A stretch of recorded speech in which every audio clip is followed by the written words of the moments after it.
class, and welcome to week three of our class, Foundations of Information Systems. This week we're going into chapter 4, and chapter 4 is dealing with electronic commerce and enterprise systems. Today though, I'm going to really talk a little bit more about the e-commerce part of what we do. Okay, let's get into this. Some of the overviews of what we're going to talk about, give you a definition of e-commerce, what e-commerce provides, some of the what digital markets and goods, types of e-commerce solutions, the e-commerce business model, and we're going to talk about planning an e-commerce site, and we're going to wrap it up with cybersecurity considerations. Okay, so what is e-commerce? E-commerce is the use of the internet and the web to do transactions or to do business, and it enables digital transactions. And it's a pretty simple definition. It really began in about 1995. I know some of you guys probably were not born in 1995, but some of you were, just like me. Yeah, I'm just a little older than that, I guess. But yeah, in 95, and it has grown really exponentially. It really has, and it's still growing, even in the midst of we've gone through some recessions, but the e-commerce has continued to grow. And really, the companies that are really surviving are the ones who survived that initial bump, that dot-com bubble. If you remember a few years back, there was a lot of hoorah about the dot-com bubble that burst. But the ones who survived out of that, they're the ones who are growing, and the Amazons and the Googles of the world, they are the ones that's really making it big. But to really understand, I think, e-commerce, we have to go back to something that I talked about in week 1, is the evolution of web services. The evolution of web services. And when we say web services, what are we talking about? It's really the things that we do on the internet. Now, I always like to ask this fundamental question. What is the difference between the web and the internet? I'm going to step back for 2 seconds and let you think about that. Time's up. Okay, so what did you come up with? Well, because most of us, we throw those two terms into the same bucket, and we use them very synonymously. But they're very different things. They are completely different things. The web, the World Wide Web, and the internet. And this is how I like to make the analogy. I love teaching analogies. When I think of the internet, I think of how the United States highway system, the interstate systems, where you got interstate 95, 85, 75 going north to south, and you have all the other interstates, 20, 40, 80, 10, it goes east to west or west to east. Now this network of highways will take you to a lot of cities, right? And you get to a city, that's where you take your exit. Well, think of the internet as the highways. Think of the cities or the shopping centers. Those things are places off of the highways that we will want to go visit.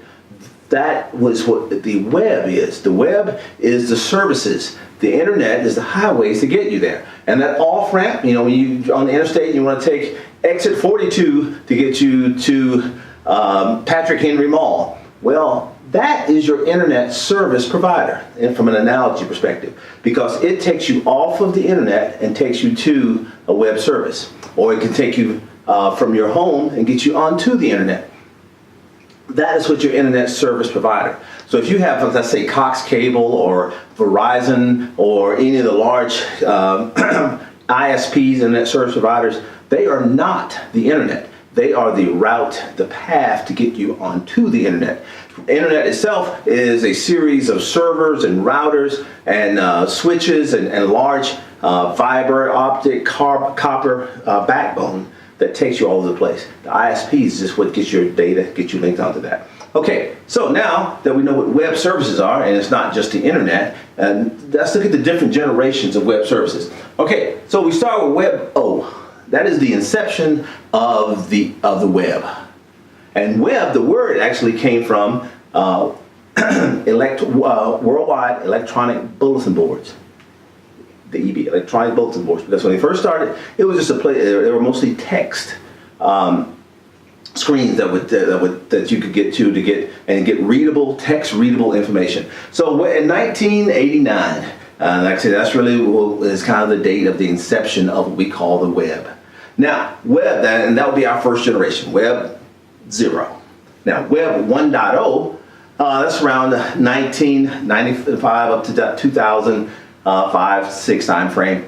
That was just what we know as web pages. Very static, read-only, monodirectional. where you could go out to a website and you could read information off that site. A lot of times Yahoo was one of the first, I don't want to say first, but one of the bigger companies that allowed us to have directory services that could get us to websites, and HTML, hypertext markup language was, and we still use that in a lot of our websites today, is what allows you to go across the internet to get to a website. So that's Web 1.0, very static, and it's kind of the .com. Now Web 2.0, that's what we call the participative web, and this became bi-directional, meaning that not only can I go to a website to get information, I can also publish information on that site. So I can receive, I can read, and I can write to that site. Web 2.0, participative, meaning I can participate in the experience through social media, blogs, and yeah, that's where we are today. We are still in kind of that Web 2.0 environment, to where we use all these different social medias to help us share and collaborate. All right, now Web 3.0, that's where we are also, and these aren't hard, fast dates. These things just kind of, with the meld from one to the other. So we're actually somewhere in between, if I would say, David, Web 2.0, Web 3.0. That's where we are today, because Web 3.0 is what we call the semantic web. And which means, when we say semantics, that's mean how we're able to communicate, and how we structure content, and how we're able to make things to bring about context to or meaning to content. So Web 3.0 is a semantic web. It's readable by machines and humans. Meaning that now we got machine to machine interfaces. We got machine to human interfaces. Okay. So when we think about Web 3.0 links, what it does is able to bring data from a lot of places, like people or books or songs, like the example I have here, and it can create context. And in turn, it can give that context meaning. So when we look at not just websites, but when we look at things like some of our social media, now we're able to bring lots of pieces together. Music, like I say, Amazon, AWS, Apple, iTunes, many of these are moving to where now you have a collective experience that you can not only bring data, but you can bring context to that data. Now, where we're going is Web 4.0, the symbiotic web. And we are not there yet. As a matter of fact, if you go out and do any Googling on the symbiotic web, it'll tell you that this is all very still future thinking. And that's going to be really a blended environment of machines and humans. I really, not just blended, but a blurred environment. Web 4.0, like I said, we're really talking about now getting more into across the web, across the internet, from machine to machine, but how we communicate with each other, to where your phones won't need a screen, holograms, so if you think about television and those types of things. So those types of things are where now the communications is going to be not now just fat fingers. And if you think about it, a lot of things we still do on the internet today, on the web, is typing. We type things in. Web 4.0 is going to take us away from that environment where we are typing things in. And you see that kind of coming with things like Siri, Alexa, some of those things where we're now able to just speak to our devices, and device go do what it needs to do. So that symbiotic web is coming, kind of on the back end of those types of technologies. Things like avatars and all these things. If you ever seen some of the movies, even some of the websites that uses avatars, so you're going to see more and more of that, to where now you're able to almost so blurred you may not know if it's live or if it's an avatar. Anyway, so these web generations is where we started, where we're going, and all this is kind of wrapped into what we call cloud-based services. And we talked about the cloud in week 2, right? So but really, as we talk e-commerce, which really was generated from this Web 2.0 experience, and is really based and backbone in cloud services. Okay, now what are some of the things that e-commerce provides? One is ubiquity and global reach. And what do I mean by that? Is that it's ubiquitous in the fact that it's available pretty much everywhere as long as you have connectivity.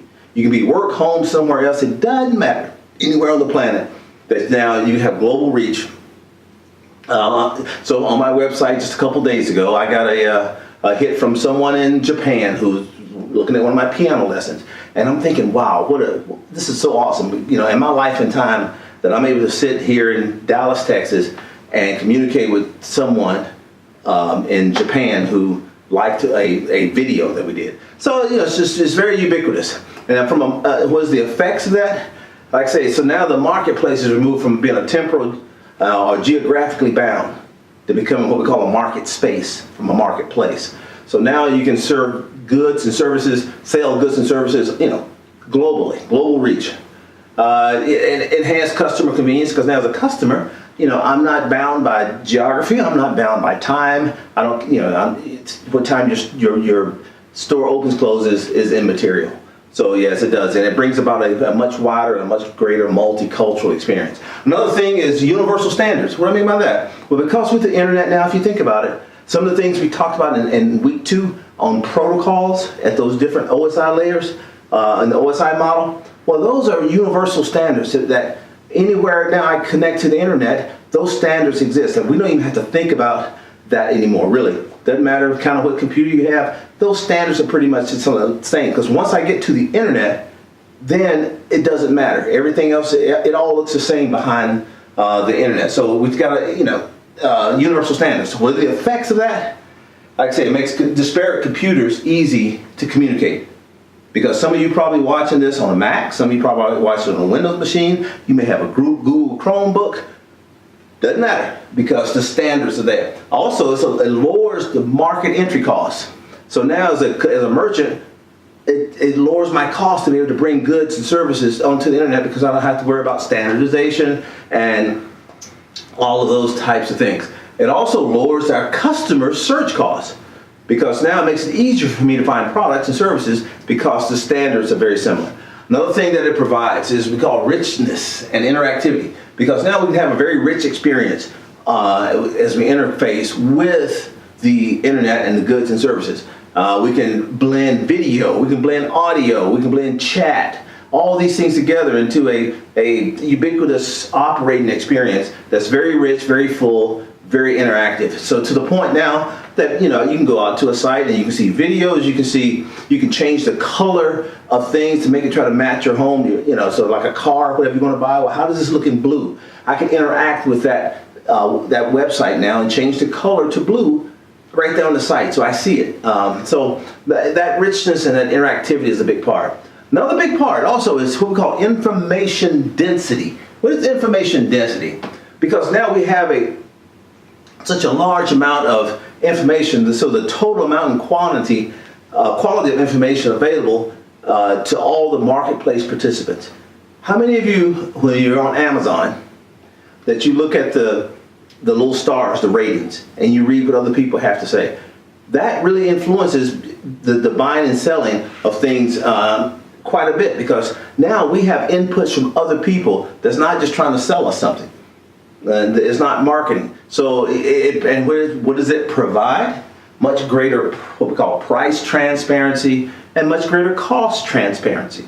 So now I can't kind of hide the cost of something, because now I can go out and I can search the price myself. So that information density is very important when we think about it. So now let's think about digital markets and digital goods. Okay, there's those two things that are kind of separate: the digital market and how we process digital goods. Now, one thing about the digital market, what it does, it helps reduce certain things. One of them is very important, what we call information asymmetry. Okay, and what is that? That's when one party in a transaction has more information that is important for the transaction than the other party. Kind of goes back to that transparency. Because now we become very symmetrical in our information, meaning that now I'm able to go out and find the cost, the price, the market time, all as a customer. All that information is available to me. Whereas before, I didn't have access to that information. So now when I go into the marketplace, I can be a very educated customer. So that puts me more on the equal footing with the producer or the seller. Another thing is search costs. Now, it really reduces search costs. Because before, if I wanted to find a new keyboard, to play music on, I would have to drive to 4, 5, 6, 7, 8, 9 different stores, and sometimes to different cities and other places. Now I can sit home on my computer and search for these things, and it lowers my cost to be able to find it. Transaction cost is also lower. What does that mean? The cost of participating in the market. Because now, like I said, if I go to Amazon to buy that keyboard, the transaction cost is pretty low. Pretty much all I'm paying for is shipping. I'm not having to pay a lot for the transaction cost. It's built in, and Amazon is able to keep those prices relatively low. Something that helps for the on the marketing side is what we call menu cost. That's the cost what it costs a merchant to be able to change prices. You may think that's not a big deal. Huge deal. Okay, let's think of a restaurant, a brick and mortar restaurant, Outback. And these restaurants are all over the United States, and they're probably overseas, I don't know. But you think about the number of Outbacks we have. What happens, think of the cost if they change the price of their, Alice Springs chicken from, $9.95 to $11.95, $2 change. How many menus now have to be republished, reprinted? You got to think about the destruction cost of the old menu. All of these things, that's a cost. But if I go to their website, what does it take? Well, it takes one database guy in the back end who makes a change to the website, updates the website globally, push that out. Menu costs changed, very low impact. A lot of these type things, like I say, we don't think about the cost, but yeah, they do cost, and that price of a menu change has to be absorbed somewhere. So where does it get absorbed at? In the price of what we pay for goods and services. Something else that the digital market enables is price discrimination. Discrimination? Are you kidding? Yeah, and really, price discrimination really isn't always a bad thing. And what is that? That's selling the same goods or nearly the same goods to different targeted groups at different prices. And trust me, we all of us participate in price discrimination. So don't call your congressman, because it's a good thing. How many of you go to the movies, right? Here's just an example. You go to the movies and you want to get a ticket, okay? What is the first thing that I do when I go to the movie? Because I'm a veteran, what do I ask them? Do you have a military discount? And they say, well, of course we do. And they give me 10% off. Or if you go there and you're a senior citizen, or you're a student, you got a student ID. See, all of that is price discrimination, so it's not a bad thing. They're discriminating based on the target group that you're in, the target market. And they do that to maintain competitiveness. But also, one of the reasons they do it is that they want to be able to, and this not just for movie theaters, that's just an example, but they want to be able to sell all their surplus at a price where everybody is able to afford it at the level that they are able to afford it. Airlines, for instance, airlines do it all the time. I mean, they're the king of price discrimination. They know they can sell first class seats to business class people because the business is going to pay for it. So they know their price break is higher than an individual coming in at who's on Priceline or Orbitz looking for the cheapest seat. So that's why they're able to discriminate between prices, but they can still charge every target group the maximum that group will pay. And so they're maximizing prices, revenue at each group, and they're selling their product. If they try to sell everything at the business class, they have empty seats all over the place. If they try to sell everything at the coach fare, then the cost would be so low that they're not maximizing what they could have gotten from businesses. So that's what price discrimination is. And the digital market really supports that really well, really well, because you're able to do that now online. So that's why you got things like Priceline and Orbitz and all of these, Trivago, all these websites keep popping up because they are participating in the price discrimination business. Dynamic pricing, that's another one. That's the price of a product versus the price of a product varying depending on the demand characteristics or the customer or the supply situation of the seller. So now you can dynamically change pricing, where in a traditional environment, in a brick and mortar environment, to be very dynamic in your pricing, it's going to the cost here again, because every time we're going to have a 20% sale. Well, guess what? Somebody's got to print all those things. You got to print the advertisements. You got to print the coupons. You got to get all that stuff out to the customer. Transportation costs. In a digital environment, If Amazon is running a 4th of July sale, guess what they do? They just update their website, they update the banner, and the cost is greatly reduced. So dynamic pricing. And the last one is, this is a term you may or may not have heard of, is disintermediation. And what is that? That's the removal of organizations or business processes layers, or removing the middleman. Like we always like to say, let's take the middleman out. You hear mattress companies and everybody else talking about, let's remove the middleman. And that's basically what it is. So if you look at the diagram up here, right, on this side, this is just the cost of a sweater. We're going to buy a sweater. And so if I've got a manufacturer, I got a distributor, and I have a retailer. Let's say if this is Neiman Marcus is the retailer. Well, they have to have somebody to distribute that, because that sweater was made who knows where, probably somewhere in Asia. That's Taiwan. So all of these three exist. So the cost of that sweater to the customer, what, $48.50. Now that's why people love things like those. I just lost my train of thought. These places that you go, outlets. Whew, there we go. Woo, that was a hard word to come up with. That's why people love outlets. And the original conception of outlets was that they were linked to the manufacturer. They were where you could go to the manufacturer and buy goods and services right from the manufacturer. So now you got retailers that work directly with the manufacturer to get that sweater to you. So now they can get it to you a little bit cheaper, $40. If I can get it straight from the manufacturer, straight to the customer, that cuts that cost of that sweater down, let's say, and these are just hypothetical numbers, $20.45. So as we reduce middlemen, we are able, middle people, I've got to be sure I'm gender correct, as we reduce middle humans, carbon-based units, we are ensuring that we're able to lower the cost, the final cost to the customer. So, and the digital markets helps that, because now manufacturers are able to have their own digital market space and provide goods and service directly to customers.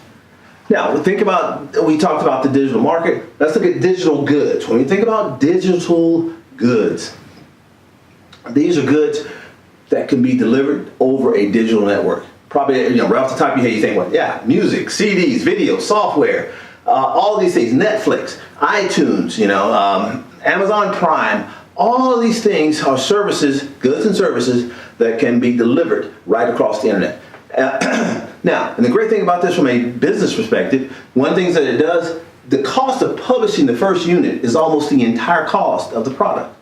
So now, it's very marginal cost as you look at the second and third units that you have to produce. For instance, let's take a music CD. If I want to publish a music CD, I go through my company called CD Baby. CD Baby pushes that thing out to Amazon, iTunes, Rhapsody, Spotify, and all I have to produce is that CD one time.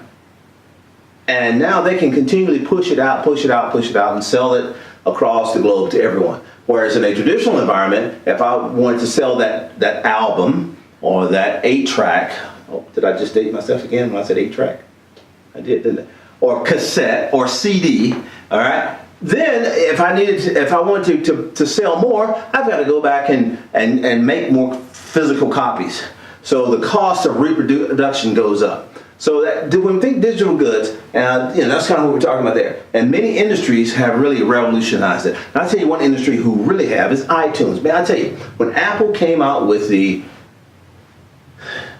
iTunes, where I can now buy one song for 99 cents, that completely revolutionized the record industry, the selling side of it.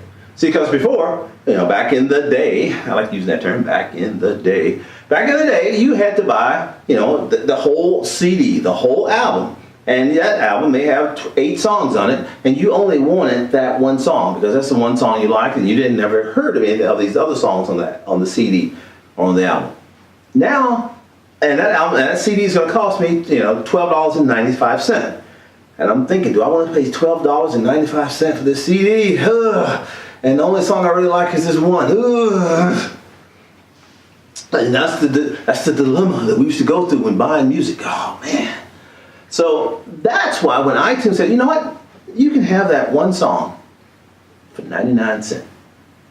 Completely changed the face of how goods and services are pushed across the digital market. Because for 99 cents, well, think about the psychology of 99 cents. Oh, well, I can waste 99 cents on this, even if I don't like the song. Oh, okay, we'll give it a try. It's just 99 cents. And you end up spending a lot more, 99 cents, than you would have spending $13 for the whole thing. So digital goods has changed the way we think about that. Now, types of e-commerce, when we talk about e-commerce, different types, hopefully you've all heard of these. We call B2C, which is business to customer. That's like Amazon or many other ones, where you have a business, Amazon, and they're providing goods and services to a customer. We use them all the time. We probably got something we need to go pick up today from Amazon, I bet. Business to business, B2B, Grainger. You've probably these Grainger commercials, all of the places. Well, with Grainger, they support other businesses. So if you are a mechanical hardware business, or you run air conditioning business, or you industry and you do maintenance, Grainger provides all that industrial stuff from one business to another. Janitorial services, another example. B2B, where those industries that sell goods and services, cleaning products to other janitorial companies.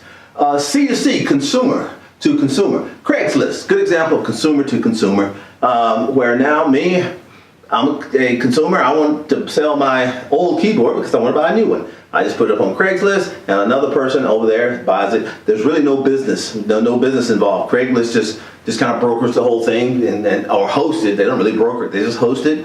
We contact you all know how Craigslist work. And now mobile, really, this is a growing area. It's going to continue to grow. Is mobile commerce, m-commerce. That's where we're using our cell phones and other wireless devices. And when we think about m-commerce, think about this. In 2012, which wasn't that long ago, 2012, it was only about 10% of all our e-commerce. And this is one of the fastest growing forms of e-commerce. If you think about it now, you look at the chart where this is as of 2016. Look at how much it has risen. And it's just going out the roof of e-commerce. And because with the changes in the web, go back to our web generations, now I am able to do so much on my phone. On my mobile device. I can find a local restaurant. You name it. It's amazing the things that you can do with your mobile device, and especially with what we call the IoT, the Internet of Things, which is expanded even more. I just hooked up my thermostat at home, my Nest thermostat to my phone. So now I can control that over my phone. My Bose speaker, I hooked it up to my phone. Oh my God, I can sit in my chair, change my thermostat, as well as change my music and do it all. Turn off the lamps on and off. So this whole area of mobile commerce is really, really growing. Now, when we think about different business models, e-commerce business models, okay, on the left over here, it's probably your left, my right, I don't know. It's all backwards to me. We have, this is the model, some examples, and their revenue model. So when we think about a portal, we got companies like Angler and InNet. What they do, they provide portal services for many businesses to be able to deliver good services and enterprise resource management tools, all these things at one portal. Single sign-on to where now you can get all these good, not just goods and services like we think of buying things, but like I said, also like ERP or ERM, Enterprise Resource Management Tool, for payroll, for HR, for human resources, all those things. Those things that work within a portal. And they make their money through revenue as well as advertising. E-tailers, it's kind of a play on the word retailer, yeah. But the companies like JCPenney.com, Lowe's.com, all of them, the ones who traditionally have a brick mortar retail outlet, and now they've moved to the web, and they make money still the old-fashioned way through traditional sales over the web. Content providers, like I said, that's another model, and this is like Netflix, iTunes, and what they do, they provide content. Netflix, and Netflix doesn't even have a network. Netflix actually uses Amazon, AWS, as their platform. All they are is a content provider. They're finding movies, they're making movies, and then producing content and delivering that via Amazon Web Services to you, the client, the customer. Then you have transactional brokers. That's their, all the your Schwab, Charles Schwab, eSwap, all these different financial places where you can trade stock and things like that. Now that's an example of a transaction broker, and they make money through charges per transaction. So if you have an online trading house, they're going to charge you $7 a trade. So that's how for every transaction, whether you sell or buy, that's how they make their money. Service providers, these are similar to content providers, but service providers like Amazon Web Services, Bluehost, what many of these do is they provide you back-end services. For instance, the website that I have it hosted through Bluehost, and Bluehost is the one who hosts the site so that the world can see. And how they make their money is through subscription fees, meaning that every month or every year I pay so much for them to host my services. They also have advertising, meaning they have advertising spots all over that. Then there's things these are pretty new, community providers like Craigslist, or if you ever use a service called Nextdoor, that's a local service within your neighborhood. If you load the Nextdoor app, and that way you can see what's actually going on, that your neighbor 3 doors down, has a pit bull puppy that he wants to sell, and you have no desire to own. And like I said, they make their money through local services and advertising. So let's switch gears here for a second. Let's talk about how would you plan an e-commerce website and some of the things to think about. Now, I always have to just kind of interject a little Bible study in the middle of these things. You know that. I love this in Luke. Luke 14 is chapter 14, verses 28 through 30. It's called Counting Up the Cost. Counting up the cost. Something that I think is very important when you're planning pretty much anything, but especially an e-commerce website. Let's read this. Okay, it says, and whosoever does not carry their cross and follow me cannot be my disciple. Suppose one of you wants to build a tower. When you first sit down and estimate the cost to see if you have enough money to complete it. For if you lay the foundation and are not able to finish it, everyone who sees it will ridicule you, saying, this person began to build and was unable to finish. Doesn't that kind of remind you of what happened at during the .com bubble that burst? Because a lot of the companies went into this e-commerce not counting up the cost. What they were seeing was that, okay, I don't have to build a building, and I don't have to have insurance on this building, and I can sell this thing across the internet, and I can make tons of money. And they had these lofty projections that we're going to make all this money because now all this infrastructure we don't have to own. That was the price, but the cost associated with that many did not factor in very well, is the cost of transportation, the cost of shipping, cybersecurity. That all these things is what really drove the total cost. Because now, if I'm selling something that costs $1,000, or if I'm selling something that costs $2, the shipping cost is not based on the value of that item. It's based on the weight, and it's based on the size and dimensions when you give it to the U.S. Postal System or if you give it to FedEx. So, so that cost now for the $2 item has to be subsidized, the shipping cost, and other items that cost, $500 or $1,000. All of these things were costs that is so important in life that we count up the cost. Like I say, because here again, Jesus used this analogy when it came to becoming a disciple, when it comes to taking up our cross. But it's also, I think, very sage advice to anyone going into any kind of business venture. That's why making a business plan is so important, because that helps you see the total cost. Not just what the upfront, what the cost is going to be, but the life cycle cost. Things of that nature. Okay, so now, some of the things you also want to do when we plan for an e-commerce website.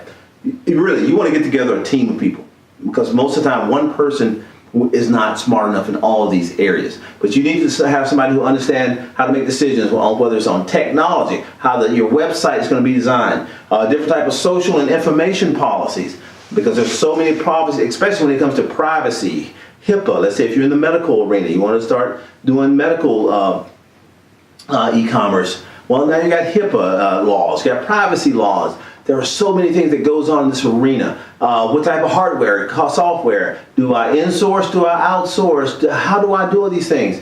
And really, probably premium is how do I interpret my customer's demands?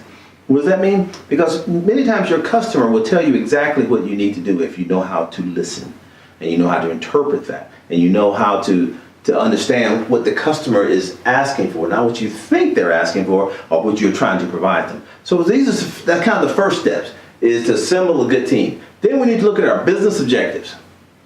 Okay, what kind of capabilities should the website have? How do I execute a payment transaction?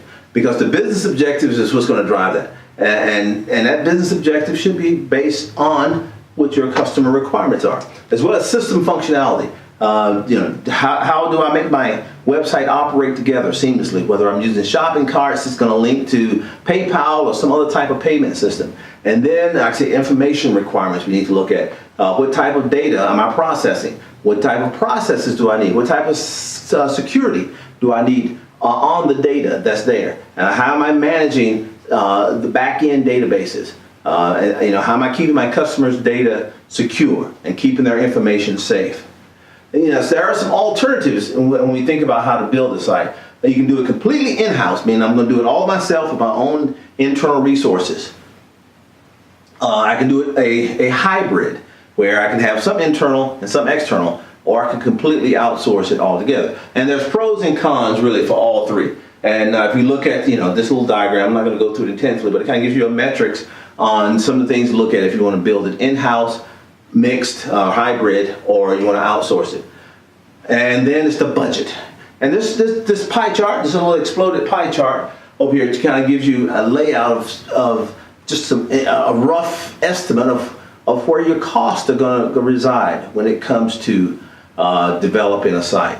Okay, so now we got your site developed. Security, cybersecurity. Okay, these next couple slides is really based on the 2018 Thales Data Threat Report. Some interesting data. Now, I'm going to make this available on the site. This is going to be an attachment that you can download, and I would like for you guys to go ahead and download that and read it, because there may be a discussion question coming up in the future on that. Maybe not. We'll see. But if you look at some of the data, and this is kind of from a retail perspective. What it says, 50% of retailers have been breached in the past year. And over 75% have been breached, of their data has been breached altogether. 75% of retail online businesses, the data has been breached. About 84%, they say they are increasing their IT security spending. But are they increasing in the right areas? I don't know. We'll see. About 85% of IT security professionals who were surveyed said their organizations are using sensitive data in the cloud, or what we call digital transformation. They're moving information from in-house servers to cloud-based servers. That's the digital transformation that's taking place. So those are pretty big numbers. And like I said, some of that's also supported here in those two slides. Now, how do we help to fight that? One of the biggest ways, or two of the biggest ways, but really one, is encryption. And so if you're looking at standing up your website or an e-commerce site, or when you after your degree program, you get a job moving this arena, understand encryption. Understand encryption from three different aspects. And I always tell people how to protect and encrypt data at rest. And data at rest is data that's sitting on a hard drive, that's sitting on a server. How to protect data in motion. Data in motion is when data is being transmitted across the internet. And how to protect data in use. Data in use, think of a database, a transactional database. Because data in a business perspective, those databases are being used all the time. So it's not like, if you think about the databases that runs in the back end of Google, Amazon, or some of these big companies, those databases are being hit and changing constantly. So how do I encrypt? How do I keep that data secure? So, and there are ways of doing in-use data encryption. It's probably one of the hardest, but there are ways of doing that. But yeah, we always want to look at encryption. One of the things we do, like for data at rest, is we call full disk encryption, to where everything on that disk is encrypted. And you've probably got some of those things on your home computer, like BitLocker. BitLocker is a software that does full disk encryption. If you have a Mac, it does that also in its security program. It's where it will encrypt the entire disk for you. And there are other enterprise level tools that will do similar things. But so, and the second thing that's very important after encryption is endpoint security and mobile defense. How do you maintain security on mobile devices that are coming into your site? And when we say endpoint, that's like the computers, that's like all the devices that connect to at the edge. How do you maintain security on those? For whether it's encryption and other network defenses and other endpoint software that is designed and developed, like Numentia and some of the others, to do endpoint encryption and endpoint defenses for you. Okay? All right, so like I said, we kind of ran through a lot of things today. What did we talk about? We talked about e-commerce, gave you a definition. We talked about digital markets and digital goods, and we looked at the different types of e-commerce as well as business models, and we went through some things on how to plan or how to count up the cost for developing an e-commerce site, and we finished up with some cybersecurity considerations. All right, thanks a lot, guys. Hope you enjoyed this. Continue to do well on your discussions. Great feedback we're getting. All right, have a nice day. Have a nice week. We'll see you next time.